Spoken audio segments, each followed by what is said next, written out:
5교시 통합사회 유진쌤 수업을 시작할 수 있도록 하겠습니다.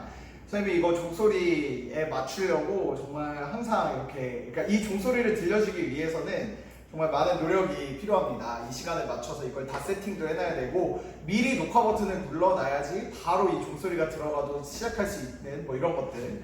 그래서 아무튼 우리 두 번째 시간이 되었어요. 2학기에. 오늘 아마 각자 담임 선생님께 조회 때 들어보셔서 아시겠지만 국어, 영어, 수학만 중간고사를 실시하게 되었어요. 그래서 통합사회는 집필고사 역시 기말고사에만 실시가 될 테니 1학기랑 좀 공부 패턴을 비슷하게 가져가되 여러분들이 1학기 때 했던 그 실수, 사회는 전날 밤에만 봐도 충분해, 이런 생각 이제 안 통한다는 거 여러분들 잘 아시잖아요. 수업 시간에 여러분들 정말 집중 잘 하시고, 그 다음에 왜 그러냐면 지금 바깥에 오늘 태풍의 후유증인지 뭔지 알 때 바람이 막 쉥쉥 부는데 바람 소리가 너무 이상해가지고 선생님이 지금 이렇게 한번 봤어요.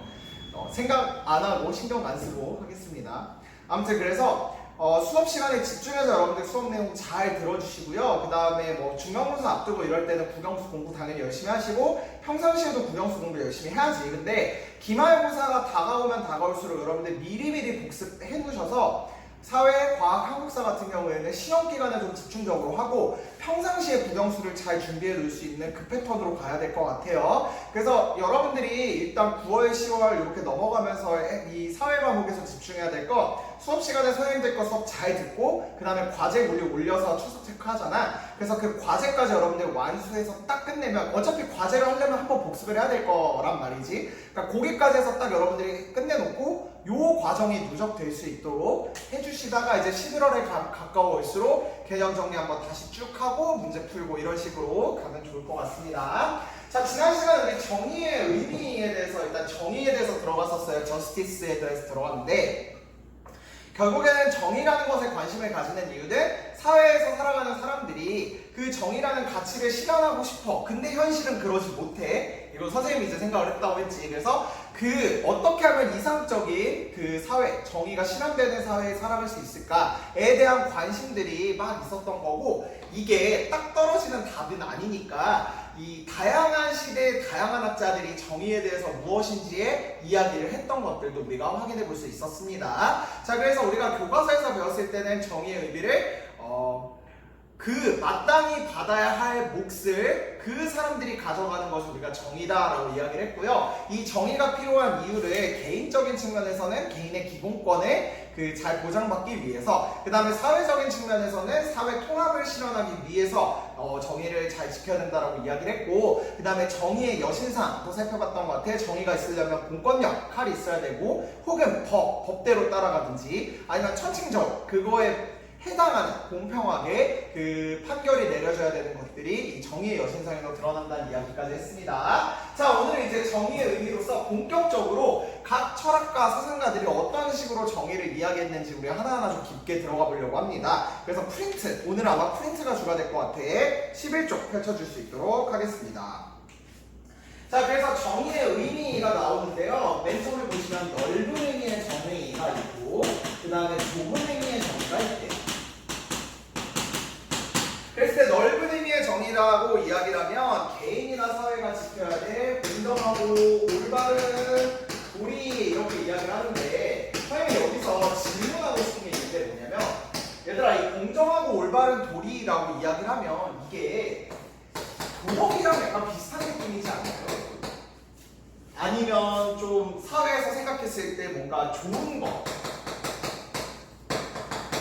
뭔가 이상적인 것, 이런 것들을 지금 우리가 넓은 의미에서 바라보는 정의라고 볼 수 있거든. 그러니까 무슨 말이냐면 이렇게만 정의를 보면 도덕이라는 거 혹은 뭐 사회적인 중요한 가치, 이런 말이랑 사실은 대동소이하다는 거야. 그러니까 굳이 정의라는 것의 개념이 구분되어 있지 않다라는 이야기인 거지. 그래서 우리는 이 좁은 의미의 정의가 훨씬 더 중요하게 볼 것 같은데, 이 좁은 의미의 정의는 보도록 합시다.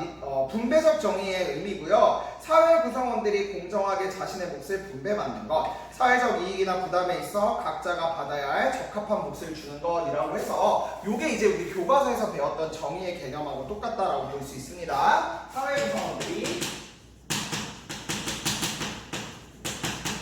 가져가야 가져가야 할 몫을 정당하게 가져가는 것이라고 볼 수 있겠죠. 자신의 몫을 내놓는 것이라고 되어 있고요. 그래서 그러니까 여기서 말하는 좁은 의미의 정의라는 것은 결국에는 우리 지난 시간에도 얘기했다시피 좋은 거는 또 그 사람이 열심히 노력한 만큼의 대가대로 가져가는 거고, 그 다음에 잘못한 벌에 대해서는 또 그 사람의 형량에 맞게, 그러니까 같은 도둑질이라 하더라도 더 크게 도둑질한 사람에게 더 많은 벌을 이렇게 내리는 것처럼 이 좁은 의미로서 정의는 무슨 차원? 분배. 이 사람이 그것에 합당한 대가를 가져갈 수 있도록 한다라는 적의 분배적 의미의 정의라는 의미라는 겁니다. 알겠죠? 그래서 요거를 주장한 학자는 여러분들 거기 보시면 아리스토텔레스라는 학자가 주장을 했어요. 아리스토텔레스. 그래서 아리스토텔레스가 이 마땅히 가져야 할 몫을 그 사람에게 배분하는 것, 분배하는 것. 그래서 분배적 차원에서 정의를 이야기를 한 것이 좁은 의미로서 정의만의 가지고 있는 좀 특별한 개념이다라고 생각할 수 있겠다는 겁니다. 그래서 사회적 이익에는 권리, 부, 사회적 지위 같은 것들, 그러니까 내가 어떠한 뭐 인권이나 기본권을 포함해서 내가 어떠한 더 대우를 받아야 될 권리를 받는다라고 하면은 뭐 그거에 또 합당하게 그 권리를 받아갈 수 있는 거고요. 그 다음에 사회적 부담이 되는 세금, 사적 공적인 의무, 사회적 책임, 내가 뭔가를 다 해야 되는 것들에 있어서 그 부과된 것들을 잘 실현할 수 있도록 해야 된다라는 거고, 그래서 이 좁은 의미의 정의를 한마디로 표현하는 것이 그 동일한 것은 동일하게,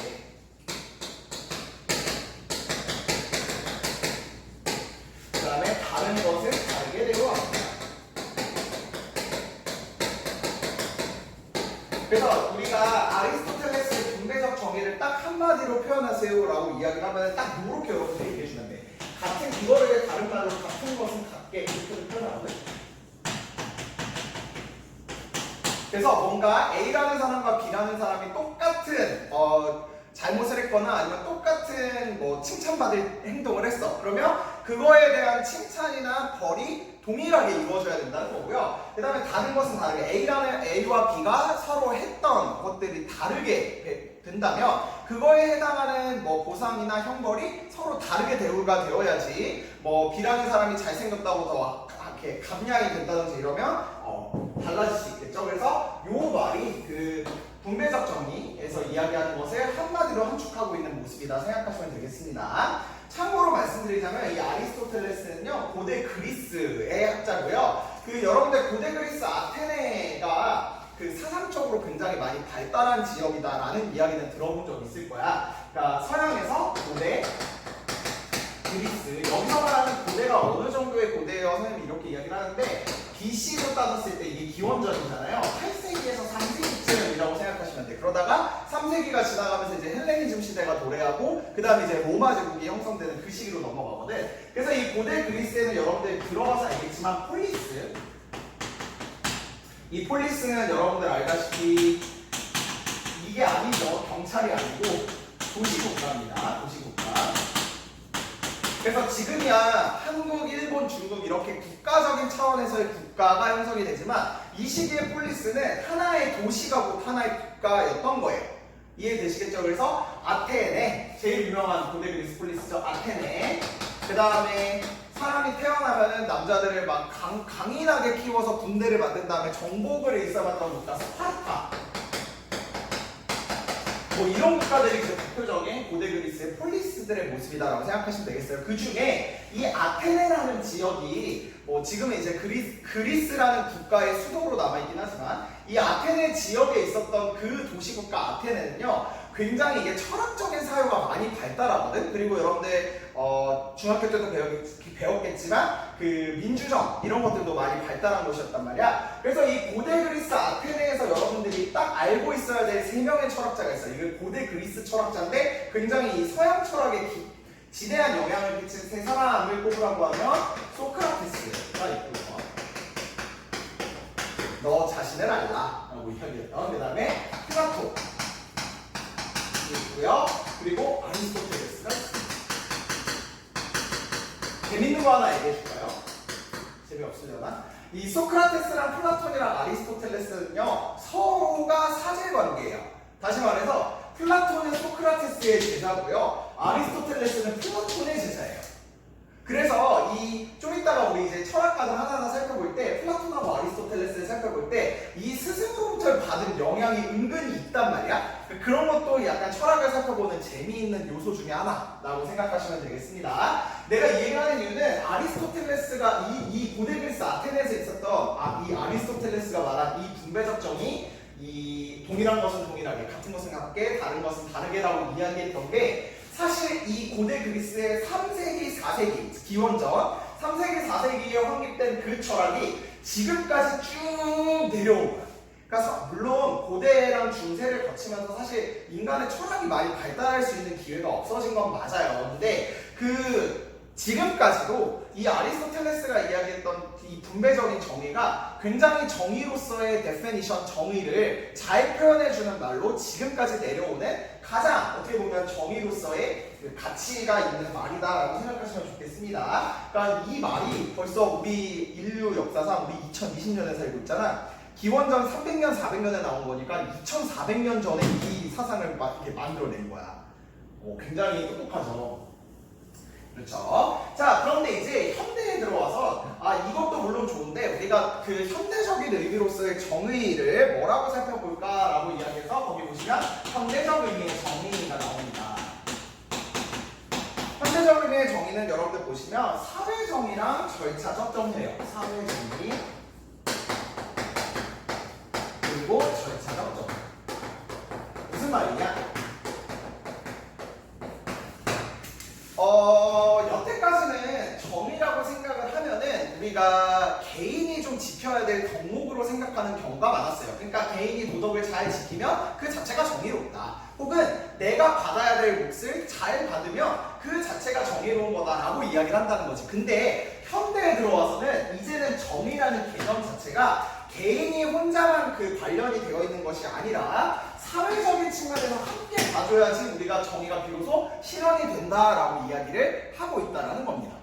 이해가 되시겠죠? 그 다음에 절차적 의미의 정의가 중요하게 되었어요. 이게 무슨 말이냐면은 이 절차적 정의를 가장 잘 실현하고 있는 것이 법인데 여러분들이 지난주에 나한테 너희들이 생각하는 정의가 무엇이고 그걸 실현하기 위해서는 어떻게 하면 좋을까라고 내가 과제를 내줬잖아요. 여러분들이 굉장히 여러저러한 생각들을 많이 해주셔서 너무 감사하고 모르겠어요. 이 중에 그 인류의 역사에 정말 정의라는 가치에 대해서 스스로의 뭔가 또 정의를 내려주셔가지고 우리 친구들 중에 정의에 대해서 이야기하는 사상가가 나올 수 있을지 어떨지 좀 기대가 되기도 합니다. 어쨌든 잘 써주셨는데 선생님 생각할 때 여러분들이 정의를 정의하실 때 각자의 이름으로 각자의 그 생각으로 이 의미로 많이 해석해 주신 친구들이 많았어요. 뭔 소리냐? 선생님, 정의로운 사회는요 사회적 약자가 좀 보호를 받아야 되는 사회인 것 같아요.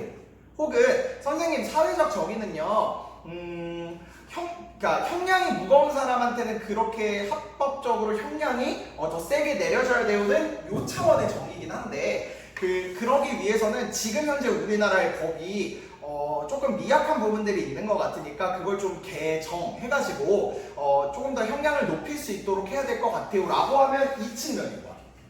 무슨 말인지 알겠지? 그러니까 사회적인 측면에서 사회적 약자를 보호할 수 있는 사회가 정의로운 사회다라고 이야기하면 이 차원이고, 무슨 말인지 알겠죠? 그러니까 개인이 아니라 사회 시스템 자체가 사회적 약자들을 보호해 줄 수도 있고 그 다음에 뭔가 소외받고 어려운 사람들에게 뭔가 이렇게 더 혜택이 많이 돌아갈 수 있도록 해야 된다라고 이야기하는 것이 이 사회적인 의미의 정의라는 겁니다. 그래서 사회적인 보시면 개인이나 사회가 추구해야 할 기본적인 덕목이자 사회 정의는 개인이나 사회가 지켜야 될 덕목이면서 사회 제도가 추구해야 될 최고의 가치다 라는 것이 사회 정의다라고 볼 수 있습니다. 여러분들 사회 제도라고 이야기를 하면요, 우리 경영쌤 수업 때 여러분들이 통합적 관점 배우시면서 사회적 관점은 왜 사회적인 제도, 그 다음에 뭐 사회적 관계 이런 것들을 살펴보는 것을 우리가 사회제도라고 이야기하는데, 이 사회제도라는 건 이런 거야. 사람들이 살아가면서 이게 반드시 비슷한 말은 아닌데 어떠한 규율, 법 이런 거랑 좀 비슷한 말이거든요. 뭔 소리냐면 인류가 있기 전부터 학교라는 것이 있진 않았을 거 아니야. 근데 교육 제도, 뭔가 사람을 조금 더 집중적으로 교육시키고 공부시킬 때 공부시키고 하기 위해서 우리가 교육 제도를 둬야 된다라고 인류가 생각을 해서 교육 제도라는 학교를 만들었는데, 그럼 이 학교를 어떻게 시스템을 구성할 거냐라고 이야기를 하면 보니까 초등학교는 6년을 다니고 중학교는 3년을 다니고 고등학교는 3년을 다니고 그 다음 대학교는 4년을 다니도록 합시다 라고 얘기해놓은 것이 대표적인 교육제도, 사람들이 살아가면서 만들어낸 법인 거지. 대표적으로 또 선거제도 이런 것도 있어요. 대한민국에서는 한 표라도 더 많이 획득한 사람이 대통령이 된다라는 걸 우리가 합의하고 약속을 했잖아. 그런 것들, 그러니까 사람들이 살아가면서 만들어낸 모든 제도들이 다 사회제도라고 이야기하는데, 사회적인 정의는 결국에는 이 사회제도는 사람들이 살아가는 데마다 다 있을 수밖에 없잖아. 그러려면 그 사회제도가 추구해야 될 가장 최고의 가치로서 정의가 실현돼야 된다라는 얘기인 거지.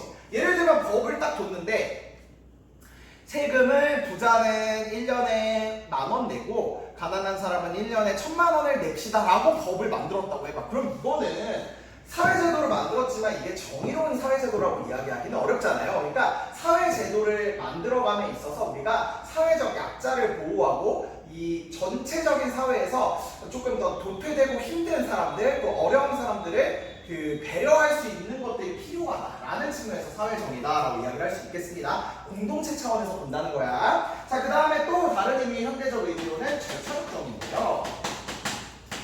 절차적 정의라는 것은 이런 겁니다. 공정한 절차에 따라 자유와 평등이 조화롭게 실현된 상태로 존 롤스가 이야기를 했고요. 분배의 기준이나 결과보다는 분배의 절차를 강조하는 경혜로 절차나 과정이 공정하다면 그에 따른 결과도 공정하다라고 본다 되어 있습니다.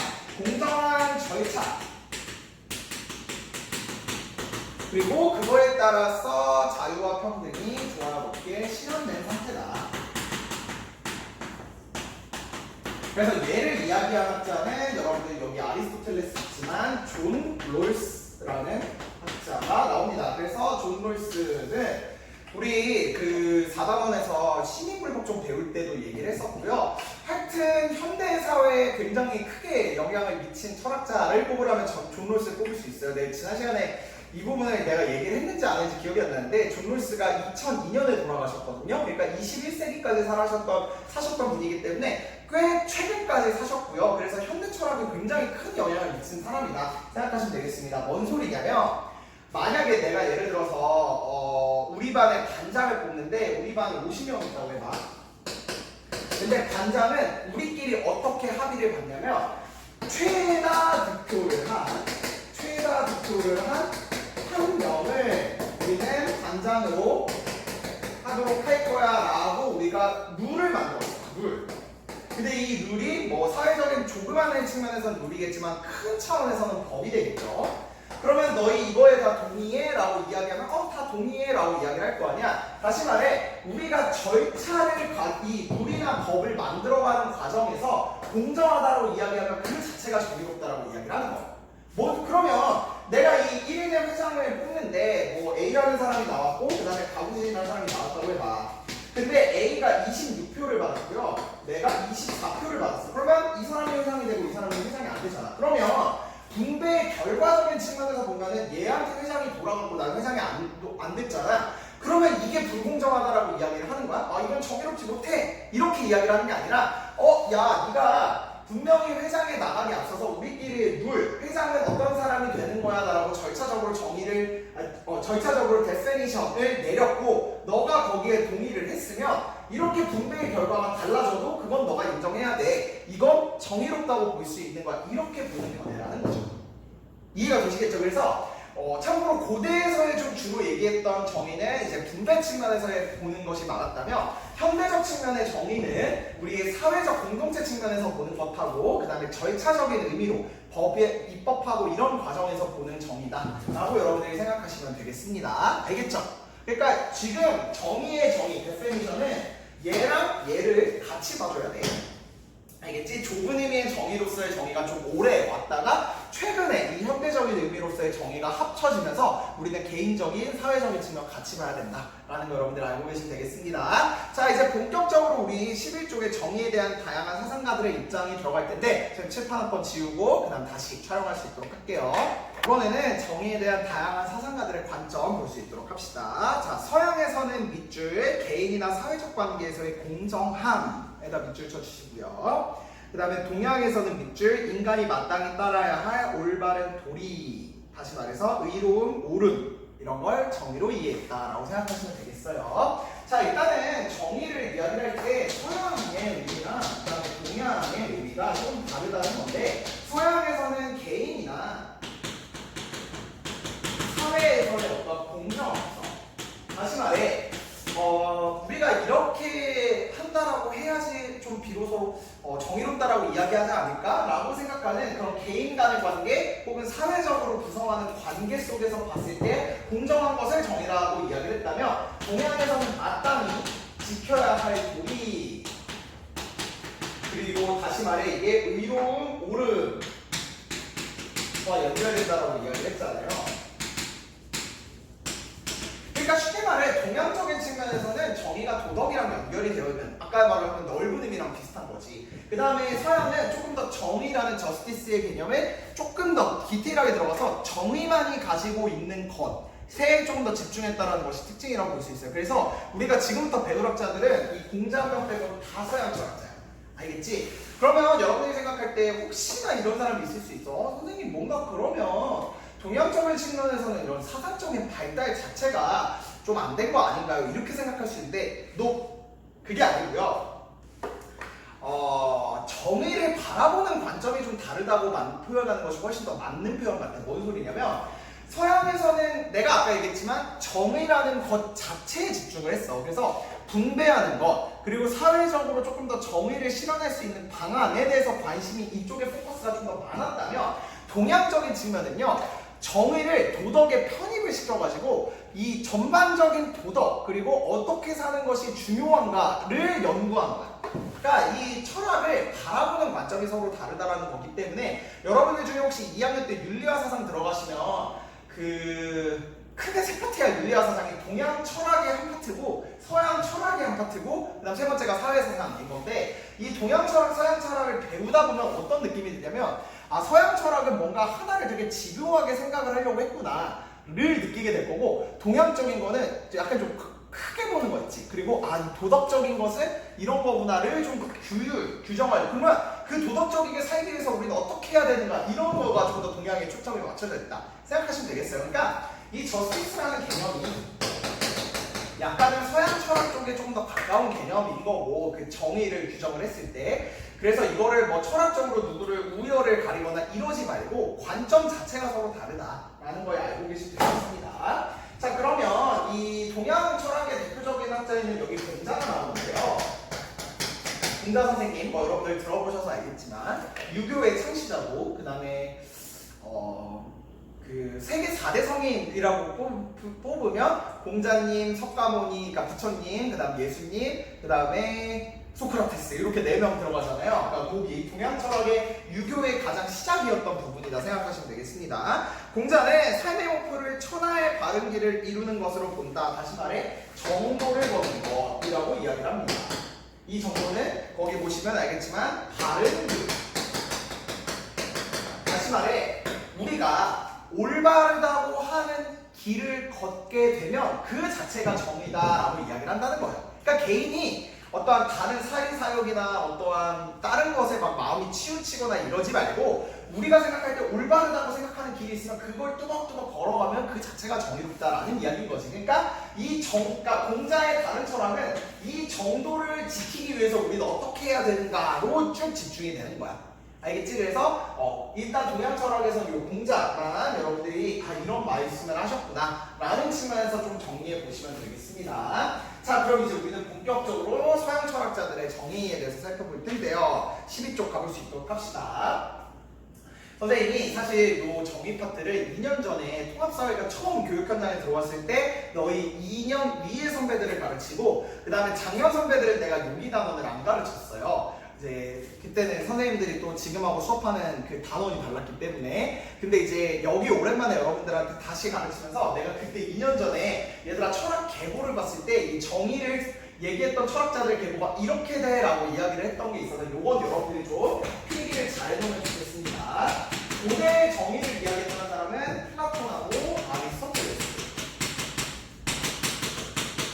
그 다음에 시간이 엄청 지나서 공리주의라는 철학이 등장을 하게 됐고요. 그 다음에 이 공리주의의 철학에 대해서 이거를 비판하고 나온 사람이 존 롤스, 그냥 롤스라고 쓸게, 롤스라고 이야기를 하고요. 우리 아까 봤어, 아리스토텔레스랑 롤스. 그리고 이 롤스라는 교수님 굉장히 유명하시고 뭐 하여튼 그치 정의에 대해서 대가다라고 이야기를 할 수 있는데, 이 롤스가 이야기한 거에 대해서 비판을 가하면서, 그러니까 뭔 소리냐면 재밌는 게 이 철학가들은요, 이 대가들은 어떻냐면은 아리스토텔레스가 플라톤의 제자라고 했잖아. 근데 아리스토텔레스는 플라톤의 철학은 배웠지만 그걸 까면서 나와요. 뭔 소리냐면 여러분 혹시 아테네 학당이라는 거 보셨나? 사진? 내가 공지사항에 올려놓을게. 아테네 학당 너네 본 게 있을 텐데, 아까 말했다시피 그 고대 그리스 아테네에 철학자들이 엄청 많다고 이야기했잖아. 그 중에 가장 대표들이 플라톤과 아리스토텔레스. 근데 얘네들은 사제관계. 근데 플라톤은 손을 이렇게 가리켜요. 그러니까 그림을 이렇게 쓰면 여기가 플라톤이고 여기가 아리스토텔레스가 있는데, 플라톤은 손을 위로 가리키고 그 다음에 아리스토텔레스는 손을 아래로 가리켜요. 뭔 소리냐면 플라톤은 그의 철학 자체가 이 이상적인 세계가 어떤 거지에 대해서 설명하는 게 많았어. 근데 아리스토텔레스는 그게 중요한 게 아니다. 결국 우리가 철학을 하고 공부를 하고 이런 거는 이 현실을 바꾸기 위함이다 라고 하면서 손을 또 아래로 가리키거든. 이게 굉장히 재밌다고 볼 수 있어요. 그 다음에 공리주의는, 그러니까 요게 이제 여기까지가 고대고 여기가 이제 근현대 철학인데, 공리주의는 사실 처음 등장했을 때 굉장히 센세이션한 그러니까 그리고 얘는 한 사람이 아니지. 여기 내가 공리주의라고 쓴 거는 이 대표 철학자가 벤담이나 밀이라는 학자가 있는데, 뭐 주로 우리는 벤담을 보겠지만 공리주의를 이야기했던 사람들의 전반적인 경향이라고 해서 공리주의다라고 이야기를 하는 거야. 이 공리주의는 그러니까 그 당시에는 이런 사회 정의 이런 거에 관심이 아예 없어서 사람들이 그러다가 아니야 우리 사회가 전반적으로 다 같이 잘 살려면 이런 식으로 생각을 해봐야 돼 라고 이야기했던 철학가의 사상이기 때문에 이 당시엔 굉장히 센세이션했거든. 근데 그 철학에도 분명히 가지는 결점, 한계점이 있었던 거야. 그걸 롤스가 비판하면서 나온 거야. 그래서 공리주의는 이게 잘못됐어 라고 이야기를 하면서 정의는 그게 아니라 이런 식으로 접근을 해야 돼 라고 이야기를 한 거야. 근데 그 롤스가 이야기했던 철학에 대해서 교수님 그건 아닌 것 같습니다. 정의는 그렇게 보는 것이 아니라 이런 차원에서 봐야 됩니다 라고 주장하면서 또 등장한 학자가 있는 게, 그게 여러분들이 잘 알고 계시는 요즘 베스트셀러의 철학자 샌델, 마이클 샌델 교수님이 바로 여기에 해당된다고 보면 되겠어. 롤스한테 배웠는데요, 롤스를 까면서 자신의 사상으로 들고 나온 거지. 참고로 마이클 샌델 교수님 하버드 교수님이고 아직도 생존해 계시고 잘 본인의 그런 저서 활동을 하고 계신 거 알고 있지? 그래서 내가 여기를 근현대 철학이라고 이야기를 하는 거고 여기를 고대 철학이다라고 이야기를 하는 거야. 오케이? 자, 그러면 우리 플라톤부터 한번 어떻게 정의를 이야기했는지 한번 살펴볼 수 있도록 합시다. 자, 플라톤은요, 국가가, 그러니까 얘들아 요 계보 잘 알고 있어야 돼. 정의에 대해서 이야기했던 학자들. 알겠지? 자, 플라톤은요, 국가가 지녀야 할 가장 필수적인 덕목이다 이야기를 했고요. 사람들이 타고난 능력을 개발하여 탁월하게 발휘하도록 사회적 지위를 배분하고 이것이 조화를 이루었을 때 정의로운 사회가 된다라고 이야기를 했습니다. 뭔 소리냐면 플라톤이 썼던 대표적인 철학 저서는 국가라는 책이에요. 국가. 그러니까 책 제목이 국가야. 뭔가 책 제목부터 되게 재미없겠다라고 생각하는 친구도 있겠지만 어찌 보면은 이거는 플라톤 사상의 이 국가의 관을 제대로 집대성해 놓은 책이다라고 생각하면 되겠어. 뭐냐면 선생님 아까도 얘기했지만 고대 그리스 쪽에서의 정의를 이야기를 하면 개인적인 측면에 조금 더 집중하는 경우가 있다라고 이야기를 했었잖아. 그런데 이 플라톤의 스승이었던 소크라테스가요, 그 당시 사회적인 분위기와는 굉장히 다른 철학의 제시를 하거든. 그러니까 너 자신을 알라라는 게 결국 주지주의. 너가 정말 제대로 알고 있냐라는 걸 계속 반문을 해요, 소크라테스가. 그래서 플라톤이 볼 때 되게 천재적인 사람이야. 그러니까 여태까지 이야기했던 모든 철학을 다 깨부실 수 있었던 거거든. 그래서 플라톤 입장에서는 정말 사랑하는 스승이었는데 이 소크라테스가 결국 어떻게 죽는지는 여러분들이 잘 알죠. 이 고대 그리스 아테네 시대의 민주정이잖아. 그러니까 쉽게 말해 다수결로 다 지배가 되는 사회야. 그래서 다수결로 봤을 때 이 소크라테스는 잘못했다라고 이야기를 하면서 이 단체로 죽여졌던 이렇게 표현하면 좀 그렇지만 어쨌든 사회적인 구성원들이 이 사람 죽는 거에 대해서 다 동의합니다 이렇게 이제 됐던 거잖아. 그러니까 플라톤은 그거에 열이 받은 거야. 아니 이 똑똑한 사람을 이 중요한 사람들이 이 가치도 모르고 이렇게 죽인다는 게 말이 돼? 라고 이야기하면서 안 되겠어. 국가는 이런 식으로 구성이 되는 것이 아니라 이렇게 구성이 돼야겠어 라고 이야기를 하면서 제시한 철학이다 라고 생각하시면 되겠습니다. 자, 이 플라톤의 철학을 보려면 일단 개인을 그려야 되는데 선생님은 그림을 참 잘 그리고 싶은데 옛날부터 너무 못 그렸어요. 근데 뭐 알지만 이건 사람입니다. 그래서 이 사람은요, 이 영혼이 있다고 생각을 했는데 이 영혼이 머리, 가슴에 측면에서 있다라고 이야기를 했습니다. 자, 그래서 이 영혼이가 이 머리, 가슴, 배가 추구하는 영혼의 가치를 보자면 이 배는 아무래도 이제 욕구. 그러니까 선생님도 너네도 그렇겠지만 배고프면은 아무것도 못 하겠잖아. 그러니까 이 배가 꼬르륵 되는 그런 거. 그러니까 이 배가 추구하는 영혼의 가치가 욕구. 근데 이 욕구가 나쁘다는 건 아니지. 뭔가 식욕 이런 부분을 통해서 결국 또 사람이 살아갈 수 있는 거니까. 그다음 가슴이 가져야 되는 그 가치 영혼은 기계. 다시 말해 뭔가 용감할 수 있고, 그 다음에 불의를 보면 좀 이렇게 겁내지 않고 할 수도 있고 그런 거라고 했고, 그 다음에 머리가 가져야 되는 건 이성이라고 이야기했어요. 요건 여러분들 느낌이 오시지. 근데 재밌는 건 플라톤은 개인이 가지는 요 이성 기계 욕구가 다시 이렇게 설명할게. 이 영혼이 있다고 이야기했잖아, 개인이. 근데 이 영혼이 머리적인 측면의 영혼은 이성이고 가슴적인 측면의 영혼적인 부분은 기계인 거고 배의 영혼적인 부분은 욕구야. 그러면 이 영혼이 가져야 되는 덕이 있어. 그러니까 사람의 이성 기계 욕구가 있는데 그 각각이 추구해야 될 가치가 있는데 욕구는 당연히 어떻게 하는 게 좋은 거야? 절제를 하는 게 좋은 거야. 그 다음에 기계, 내가 뭔가 뜨거운 게 있어. 그러면 그걸 용기로 내가 표출할 수 있겠지. 그리고 이성적인 부분이 가지고 있으면 이걸 잘 발달해서 지혜로 가져가야 돼.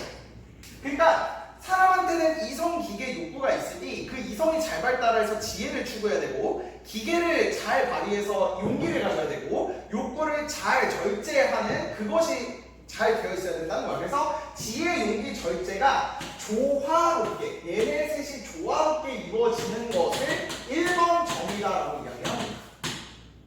알겠죠? 그러니까 내가 가지는 지혜, 용기, 절제를 그러니까 지혜가 필요한 상황에서는 지혜를 잘 쓰고 용기가 필요한 상황에서는 용기를 잘 쓰고 절제가 되는 상황에서는 잘 절제하면 그 자체가 개인적인 의미의 정의다라고 이야기를 한다는 거예요. 근데 플라톤은 여기 개인적인 측면에서만 딱 끝내는 게 아니라 이걸 이제 국가적인 차원으로 가지고 가요. 뭐냐면 아무리 그래도 사람마다 이 지혜가 더 발달된 사람이 있을 거고 그 다음에 용기가 더 발달된 사람이 있을 거고 절제가 더 발달된 사람이 있을 거야. 그러면 이 절제가 발달되어 있는 사람을 우리는 뭐라고 이야기를 해야 되냐면 국가의 측면에서 생산자. 쉽게 말해 이 시기는 고대 그리스니까 이거 농업가 좋아하는 사람들이지. 그 다음에 용기가 있는 사람들은요 국가를 잘 뭐라고 해야 돼? 국방을 할 때 잘 감당해야 돼. 그래서 국가를 감당하는 수호자 역할을 해줘요. 군인. 그리고 지혜를 잘 가지고 있는 사람들이 그 나라를 구성하는 지도하는 통치자의 역할을 해야 된다는 거야. 그래서 사회적인 측면에서 봤을 때 지혜가 잘 발달된 사람이 통치자가 되고 용기가 잘 발달된 사람이 수호자가 되고 절제가 잘 발달된 사람이 생산자가 되어서 이 사람들로 국가가 이루어지면 그것도 정의다라고 이야기를 했다는 거예요. 두 번째 의미의 정의야. 그러니까 개인적인 측면의 정의도 있고 국가적인 측면에서의 정의도 있는 거예요. 그러니까 결국엔 이 국가가 잘 운영이 되려면 똑똑한 사람이 정치하고, 그 다음에 이 용기 있는 사람은 군대 맡고, 그 다음에 사실은 나머지야. 그 나머지 사람들이 농업을 담당해서 국가가 잘 돌아갈 수 있으면 그 자체가 결국에는 잘 조화로운 사회가 되고, 그게 정의로운 사회다라고 이야기를 한 거예요. 다시 가보자. 국가가 지녀야 할 가장 필수적인 덕목이라는 거 여러분들 느낌 오시겠어요? 얘네들이 잘 그 직업을 찾아가는 거지. 그 다음에 사람들이 타고난 능력을 개발해요. 이런 것들을 타고났을 텐데 각자가 가지고 있는 능력이 서로 다르니 탁월하게 발휘해서 사회적 지위를 배분하고 이것이 조화롭게 이뤘을 때 정의로운 사회가 된다라고 이야기를 한다는 겁니다. 이해가 되시겠죠? 그러니까 플라톤의 철학이 어디서 나온 거냐면 소크라테스를 그렇게 바보같이 죽였던 이 사회가 마음에 안 드는 거야. 그러니까 민주정치가 중호정치로 흘러갔으니 나는 그게 싫어. 이런 식으로 국가는 건설해야 돼 라고 이야기를 했던 겁니다. 근데 이 플라톤의 철학도 되게 비판을 많이 받아요. 여러분 느끼고 오겠지만, 아니 사람이 이 세계가 그 각자가 쓰여지는 때가 서로 다른데 그거 어떻게 한 사람한테 몰빵을 시킬 수가 있냐 라는 거고, 이건 아무래도 약간 선천적인 걸로 테스트하는 거 아니냐 뭐 이런 비판도 많이 받고요. 그 다음에 죽을 때까지 그 사람은 이거가 있고 이 사람은 여기 있으면 뭐 신분 상승, 그러니까 지금 현대적인 측면에서 그렇게 신분 상승으로 내가 언제든 통치자가 될 수 있는 걸 아예 막아놓은 구조 아니냐 이렇게도 볼 수 있지 당연히. 근데 이 고대 그리스의 이렇게 제시한 철학이 사실은 굉장히 큰 임팩트가 있었다라고 생각하시면 되겠고, 근데 여러분들 느낌 오겠지만 이 철학이 현실에 반영되기는 좀 어려웠을 거예요. 그러니까 어쨌든 우리는 플라톤이 이런 식으로 정의에 대해서 얘기했다는 것만 잘 알고 계시면 되겠습니다. 플라톤 국가의 제시문을 한번 읽고 가볼게요. 거의 여러분들 12쪽 가보시면 개인의 정의는 1차적으로 행위에 속하는 것이 아니라 혼에 속한다 돼 있어요. 그치? 그 다음에 이 혼의 부분들 간의 조화를 포함한다. 즉 정의로우려면 이성, 기계, 욕구가 가지는 지혜, 용기, 절제가 잘 조화를 이루어야 된다라는 거고, 혼의 각 부분들이 조화를 이루어 하나가 된 상태를 유지시키고 이루게 하는 것이 정의로운 행위고, 이런 상태를 무너뜨리는 것은 부정해야 하는 행위다라고 해서 개인적인 측면에서의 정의, 그 다음에 사회적인 측면에서의 정의를 둘 다 얘기한 학자다라고 생각하시면 되겠습니다. 알겠죠? 오케이. 자, 그 다음에 아리스토텔레스의 정의에 대해서 한번 가볼 수 있도록 합시다. 아리스토텔레스는요, 내가 아까도 얘기했지만 플라톤은 이데아라고 이야기를 하는데 이 이상적인 것을 많이 추구했던 사람이다라고 이야기를 한다면, 아리스토텔레스는 현실에 관심이 많았던 사람이야. 그래서 거기 보시면 아시겠지만 아리스토텔레스가 정의를 이렇게 고민하면서 아예 두 분야로 나눠버려요. 그래서 우리가 받아들일 때, 그러니까 정의를 굉장히 연구를 많이 했다는 게 여기서 느껴지지. 정의는 일반적으로 쓰이는 일반적 의미의 정의가 있고, 그러니까 그냥 제너럴한 일반적인 의미의 정의가 있고, 각 분야마다 가지고 있어야 될 특수한 의미로서의 정의도 있어야 된다. 특수적 정의도 있어야 된다. 그러니까 얘는 일반적인, 그러니까 좀 포괄적인 느낌인 거고, 그 다음에 특수적이라는 거는 각 분야가 가지고 있어야 될 의미로서의 정의다라고 생각하시면 되겠죠. 그래서 일반적 정의는 공익을 지향하는 법을 준수하는 것이라고 이야기해요. 법을 잘 지키면 그 자체가 일반적인 어느 분야를 가도 정의롭다라고 할 수 있는 상태다 이야기를 하는 겁니다. 법을 준수하는 사람은 정의로운 사람이고 법을 지키지 않는 사람은 부정의하다라고 이야기했던 것처럼 일반적 의미로서의 정의, 법을 잘 지키는 것이 아리스토텔레스가 얘기한 거고요. 자, 그 다음에 특수적 정의는 이거야. 각 분야마다 또 지켜야 될 정의가 있다는 거예요. 그래서 특수적 정의가 거기 보시면 교정적 정의, 그 다음에 분별적 정의, 그 다음에 교환적 정의라고 이야기해요. 그러니까 일반적으로 법을 잘 지키면 그 자체가 우리가 정의롭다라고 이야기를 하는데, 특별히 그 분야에서만큼은 이러한 것들을 좀 실현을 해줘야 돼 라고 이야기를 하는 거야. 첫 번째 교환적 정의부터 가볼게. 이 교환적 정의는 경제적인 분야겠지. 아무래도 경제적인 분야로서 이 교환적인 정의는 같은 가치를 지닌 두 재화나 서비스, 여기 서비스가 아닐 거야. 두 물건을 교환하는 거. 선생님이 2학년에서 경제를 가르치고 있어가지고 이제 지금 선배들은 또 나랑 1년 동안 이 경제를 일주일에 3시간씩 해서 쭉 가고 있거든. 그래서 나는 약간 경제하면은 내가 이제 재화 서비스, 뭐 요즘 GDP 뭐 이런 거 배우고 있어가지고 그런 얘기를 하려고 했었어. 미안해. 어쨌든 자, 교환적인 정의는 이거야. 시장에서 우리가 정의롭다라고 이야기하는 건 A라는 거랑 B라는 게 예를 들어 교환이 된다고 이야기를 해봐. 그러면 A랑 B가 동일한 가치가 있어야지 서로 교환했을 때 의미가 있는 거잖아. 그러면 뭐 예를 들어서 우리가 현재 생각할 때 그 스마트폰이라고 하면 적어도 내가 100만 원을 서로 주고받아야지 이게 정의롭다라고 이야기를 하는데, 만약에 내가 100만 원을 주는데 스마트폰이 아니라 휴지폰을 준다든지, 아니면 스마트폰을 가져오는데 내가 1000원을 준다든지, 이러면 이 정의는 실현되지 못한다고 이야기를 하는 거죠. 경제적인 측면에서. 그래서 우리가 교환할 때는 반드시 동일한 가치를 가진 것들끼리 교환해야 된다. 너무 당연한 얘기를 이야기하고 있는 거고요. 그 다음에 이 분배적 정의는 여러분들 알다시피 같은 것은 같게 다른 것은 다르게. 그래서 사람들 사이에 분배되는 이런 것들이 각자의 기여에 따라 분배되는 이라고 이야기를 하고, 이 분배적 정의가 내가 아까 얘기했다시피 좁은 의미로서 정의, 다시 말해 아리스토텔레스가 쭉 이렇게 말한 정의 중에 이 분배적 정의가 지금까지 정의로서의 가장 이 보편적인 의미로서 자리 잡음하고 있었던 거예요. 이해가 되시겠죠? 그 다음에 이 교정적인 정의에는 어떤 차원이냐면 이제 재판의 측면이라고 생각하시면 되겠습니다. 그래서 거기 보시면 배상적 정의가 있고요. 다시 그런적 정의가 나눠져서 배상적인 의미의 정의가 있고 형벌적인 의미의 정의가 있는데, 이 배상적인 의미의 정의로서는 그러니까 재판에서 얘들아 민사재판이 있고 형사재판이 있잖아. 그래서 민사재판끼리 붙으면은 얘들아 내가 그 사람한테 손해를 끼쳤어. 그럼 내가 그거에 대해서 배상을 해줘야겠지. 그래서 손해를 내가 그 사람한테 손해를 끼쳤다면 그것을 원래 상태로 회복을 시킬 수 있도록 해야 될 거고요. 그 다음에 만약에 내가 이익을 그 사람이 줬다면 그 사람이 나한테 보상을 줄 수 있도록 해야겠지. 그래서 이런 측면이라고 생각하시면 되겠고, 형벌적 정의는 당연히 그 사람한테 합당한 그 재판의 법이 내겨지는 거지. 그래서 법을 어기고 범죄를 저지른 자에게는 합당한 처벌이 내려지는 것을 교정적인 정의다라고 볼 수 있었습니다. 분배적 정의는 사회적 가치라고 생각하면 되겠네. 부나 명예, 권력 같은 좋은 것도 있지만 형벌, 세금, 의무 이런 안 좋은 거 내가 부과해야 되는 것들도 있으니까 좋은 거든 나쁜 거든 각자의 내가 해왔던 것만큼 대로 분배받는 것을 분배적 정의다라고 이야기를 하는 거고, 이 분배적 정의가 지금까지 내려왔던 가장 보편적인 의미의 정의였다라고 생각하시면 되겠습니다. 자, 아리스토텔레스가 썼던 가장 유명한 저서는 니코마코스 유리아라는 책인데요. 이 니코마코스를 보고 나서 너희들한테 니코니라고 얘기를 하고 싶었지만 얘기 안 할게. 자, 넘어갈게요.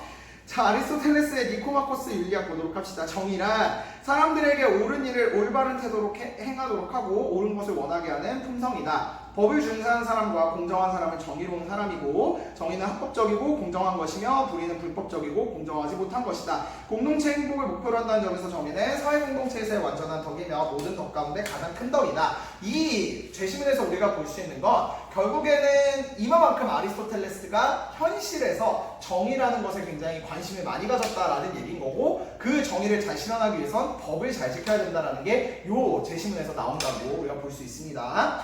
법을 지키는 사람과 공정한 사람은 정의로운 사람이고, 법에 따르지 않는 사람은 정의롭지 못한 사람이고, 법에 따르는 사람은 정의로운 사람이 분명하다. 서로 동등하지 않은 사람들이 동등한 몫을 가져서는 안 된다. 동등한 사람들이 동등하지 않은 몫을 받거나 동등하지 않은 사람들이 동등한 몫을 차지하는 경우엔 분쟁과 불평이 생긴다. 마땅한 상을 줘야 한다는 점에서 당연한 일이다. 뒤쪽에서 얘기하고 있는 정의는 이 중에 어떤 정의다라고 볼 수 있는 거야? 그래, 분배적 정의. 그래서 그 니코마코스 율리아의 두 번째 제시문에는 첫 번째는 일반적 정의를 얘기하고 있고, 그 다음에 두 번째 문단에서 제시된 텍스트의 앞부분은 일반적 정의, 뒷부분은 분배적 정의라는 것도 알고 계시면 되겠습니다. 자, 그래서 우리는 벌써 두 명의 철학자가 정의에 대해서 어떻게 이야기했는지도 살펴봤습니다. 자, 그럼 이제 우리 근현대 철학으로 넘어올 수 있도록 할 건데요. 공리주의 한번 가볼 수 있도록 합시다. 아마 오늘 공리주의 롤스는 근데 우리 아까 앞에서 봤잖아. 절차적 정의를 되게 중요하게 생각했다고. 그거까지 얘기하면 오늘 공리주의까지 설명하면 수업 마칠 것 같은데, 다음 시간에 그럼 롤스의 정의로 좀 깊게 얘기하고, 그 다음에 다음 소단원인 정의의 그 실질적 기준에 대해서 가볼 수 있도록 할게. 자, 그러면 벤담의 양적 공리주의 가볼 수 있도록 합시다.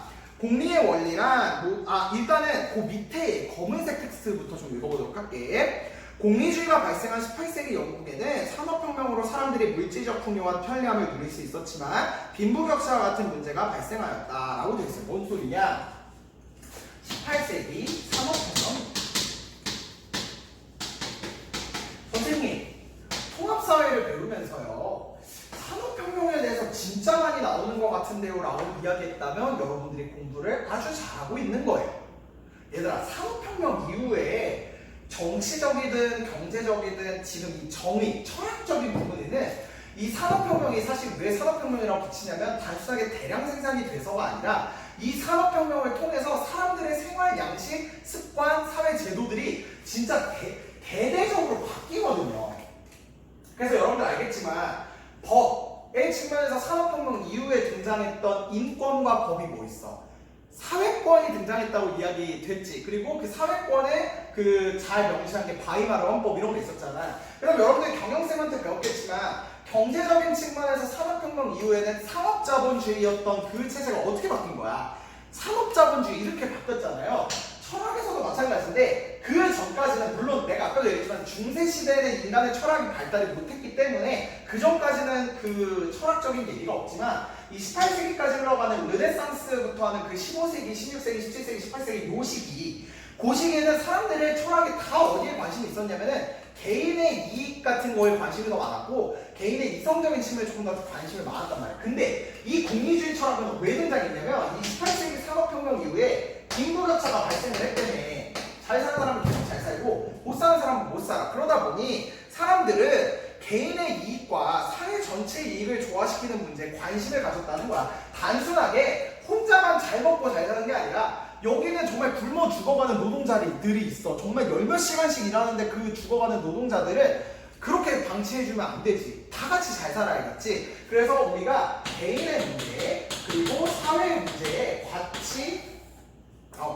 조화를 이루어볼 수 있어야 된다라고 이야기를 한 거예요. 그래서 공리주의는 개인의 쾌락을 넘어서서 사회적 인간으로서 살아가야 할 길을 제시해 주었다라고 이야기를 합니다. 그러니까 개인적인 측면만이 아니라 사회적인 측면에서 집중을 했다라는 겁니다. 자, 그럼 이 공리주의가 뭐냐지에 대해서 살펴볼 건데 공리가 뭔지 보도록 하자. 공리란 모든 행위에 대해 그것이 우리의 행복을 증진시키느냐 혹은 감소시키느냐에 따라서 좋다거나 혹은 나쁘다고 평가하는 원리다. 내가 모든 행위라고 말할 뜻은 그것이 한 개인의 모든 행위뿐만 아니라 정부의 모든 정책까지도 포함한다라고 되어 있는데 뭐냐면 공공의 이익이야. 공공의 이익. 예를 들면 이거예요. 선생님은 지금 여러분들한테 열심히 가르치고 있어. 근데 우리 반에서 만약에 내 수업을 듣고 있는 사람들의 행복도를 조사를 해봤더니 물론 안 그렇겠지만 한 7명은 너무 행복하고 15명은 졸립고 나머지 7명은 지금 당장 때려치고 밖에 나가서 놀고 싶다라고 이야기를 한다는 거야. 그러면 공리주의에서는 어떻게 이야기하냐면 7명은 행복한데 15명은 그저 그렇고 나머지 7명은 지금 당장 뛰쳐나가고 싶다면 얘네끼리 행복을 다 더해봤을 때 지금 당장 수업을 그만두고 밖에 나가는 게 더 좋겠다라고 이야기하면 그렇게 해야 된다라고 이야기를 한다는 거야. 선생님 그게 무슨 말이에요? 라고 할 것 같은데 쉽게 말해 사람들이 생각할 때 행복하다라고 생각하는 것들 있잖아. 그거를 A, B, C, D 각각의 행복의 양이 있을 거 아니야. 그것들을 더했을 때 나오는 최대의 행복으로 우리는 가야 된다는 거지. 만약에 공부를 하는데 한 명이 행복하고 29명이 행복하잖아. 그러면 지금 당장 나는 수업을 때려치고 다 같이 운동장에 나가서 재밌게 놀아야 된다라고 공리주의 이야기하는 거야. 선생님 이런 좋은 철학이 어디서 이렇게 이야기할 수 있는데 얘들아 그러면 이 공리주의가 그러니까 사회 전체 행복을 증진시킨다고 그 방향으로 가야 된다라고 이야기한 건 좋은데 그럼 만약에 예를 들어보자 얘들아 30명이 살아가는 사회가 있는데 30명이 살아가는데 25명이 이 5명을 너무 싫어해. 그래서 이렇게 지금 사회적 소수자 우리 이런 개념도 배웠잖아요. 이 사람들을 차별하고 무장하게 이렇게 하고 있어. 그런데 이 25명이 이 5명을 정말로 왕따시키고 기본권 다 침해하고 이렇게 해서 이 25명의 행복이 극대화된다면 공리주의는 이것도 오케이라고 본다는 거야. 근데 너희들이 딱 생각했을 때 이게 올바르니? 사실은? 아니지. 이 사람들도 결국에는 개인의 인권의 침해도 될 거고 인간의 존엄성도 있는 거고 그리고 아까 선생님 사례를 봐도 그 공부는 결국 어쨌든 해야 되는 거잖아. 우리의 전반적인 행복 그러니까 이 전반적인 삶의 질을 높이려면 근데 단순하게 지금 당장 행복한 것을 위해서 다수가 행복하기 때문에 그렇게 해야 된다라고 하는 것 자체가 사실 도덕적으로 봤을 때는 올바르지 못한 부분도 있다라는 거죠. 그래서 롤스가 그걸 까면서 등장했던 거예요. 알겠지? 자, 그래서 공리주의 나머지 보자. 공리란 어떤 대상 속의 성질로서 그것이 관련된 당사자에게 이익, 편의, 쾌락, 선, 행복을 가져다주고 손해, 고통, 악, 불행이 생기는 것을 방지하는 경향을 가지는 것을 의미한다. 왜? 우리가 어떻게 하면 다 같이 행복할 수 있을까가 공리주의가 관심을 가지는 분야잖아요. 그래서 여기서 말하는 행복이란 당사자가 사회 전체의 경우에는 사회 행복을, 특정한 개인일 경우엔 개인의 행복을 가리킨다. 다시 말해 사회 전체의 행복을 증진시키는 것에 이 벤담과 같은 공리주의 철학자들이 관심을 가졌다는 거예요. 그러니까 이 개인으로서의 철학으로 그치는 게 아니라 사회 전체 행복을 증진시키는 거에 관심을 가졌다는 건 좋은데 저런 비판점을 받는 거지. 소수의 의견이 묵살되고 그 다음 우리가 원래 정도로 가야 되는 그것들이 묵살될 수 있다는 점에서 공리주의의 비판을 받습니다. 마지막 봐주세요. 그러나 공리주의는 최대다수의 최대 행복을 주장하여 사회라는 공동체 전체의 쾌락을 중시하기 때문에 죄 없는 사람에 대한 처벌, 개인의 개별성 무시, 권리 침해 등 비도덕적 행위가 정당화될 수 있다는 비판을 받는다. 라는 것까지 여러분들이 공리주의로 알고 계시면 되겠습니다. 공리주의의 대표적인 철학자는 벤담하고 밀이에요. 알겠죠? 그래서 이 공리주의를 까고 벤담을 까고 나온 사람이 롤스다라고 이야기를 하면서 우리 13쪽의 롤스의 정의론을 다음 시간에 좀 배울 수 있도록 하도록 하겠습니다. 자, 오늘 수업을 한번 정리를 해볼게요. 오늘 정의의 의미에 대해서 참 여러 가지를 배웠는데 정의는 넓은 의미도 있고 좁은 의미도 있고 현대적 의미의 정의도 있어요. 그 다음에 고대 중국부터 갔는데 공자의 철학을 살펴봤고 정의에 대해서 그 다음에 플라톤의 철학, 플라톤이 어떤 사회가 정의롭고 어떤 개인이 정의로운지 그 다음 아리스토텔레스가 어떤 식으로 정의를 얘기를 했는지 그리고 근대로 넘어와서 산업혁명 이후에 사람들이 이렇게 빈부격차가 발생하니까 사회 전체적인 측면에서의 철학이 중요하다고 생각해서 등장한 공리주의까지 우리 배웠습니다. 오늘의 과제는 여러분들이 쭉 배웠던 정의에 대한 여러 사상가들의 입장 있잖아요. 좀 끝나고 나갈게요.